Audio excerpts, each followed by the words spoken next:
Real ওভিয়েদোর বিপক্ষে রোববার রাতে যখন বল জালে জড়ান লামিন ইয়ামাল, তখন সেটি কেবল একটি গোল ছিল না, ছিল ইতিহাসের পাতায় খোদাই করা একটি নতুন কীর্তি। ক্লাব ও জাতীয় দল মিলে ক্যারিয়ারের 100তম গোল কন্ট্রিবিউশন পূর্ণ করলেন ফুটবলের এই বিস্ময় বালক। অবাক করার বিষয় হলো, এই মাইলফলক ছুঁতে ইয়ামাল লিওনেল মেসি ও ক্রিস্টিয়ানো রোনালদোর চেয়েও কম ম্যাচ নিয়েছেন। 18 বছরের অমিত প্রতিভাবান এই কিশোর বুঝিয়ে দিচ্ছেন ভবিষ্যতের রাজত্ব করতে তিনি পুরোপুরি প্রস্তুত। লা লিগার ম্যাচটি যখন শেষের দিকে স্বাগতিক বার্সেলোনা 2-0 গোলে এগিয়ে, 73তম মিনিটে দানি ওলমোর ফ্লিক থেকে বল পেয়ে ডিবক্সের ভেতরে অবিশ্বাস্য এক অ্যাক্রোব্যাটিক বলিতে জাল কাপান ইয়ামাল। চোখদাদানো ওই গোলটির মাধ্যমে পূর্ণ হয় তার 100 গোলে অবদানের বৃত্ত। পাশাপাশি প্রথমার্ধের বিভিন্নতা জেরে দাপুটে জয়ে বার্সেলোনার শীর্ষস্থান ফেরা নিশ্চিত হয়। পরিসংখ্যান বলছে গোল ও অ্যাসিস্ট মিলিয়ে সেঞ্চুরি করতে ইয়ামাল খেলেছেন মাত্র 155টি ম্যাচ। এই মাইলফলক স্পর্শ করতে ক্যারিয়ারের দুই কিংবদন্তি মেসি ও রোনালদো লেগেছিল আরও বেশি সময়। বিশ্বকাপজয়ী আর্জেন্টাইন ফরওয়ার্ড মেসি নিয়েছিলেন 159 ম্যাচ, আর পর্তুগিজ স্ট্রাইকার রোনালদো লেগেছিল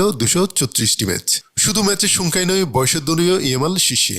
মেসি ও রোনালদো যখন ক্যারিয়ারের 100তম গোলে অবদান রাখেন, তখন দুজনেরই বয়স ছিল 21 বছর। সেখানে ইয়ামাল 19 বছরে পা দেওয়ার আগেই এই অনন্য উচ্চতায় পৌঁছে গেছেন।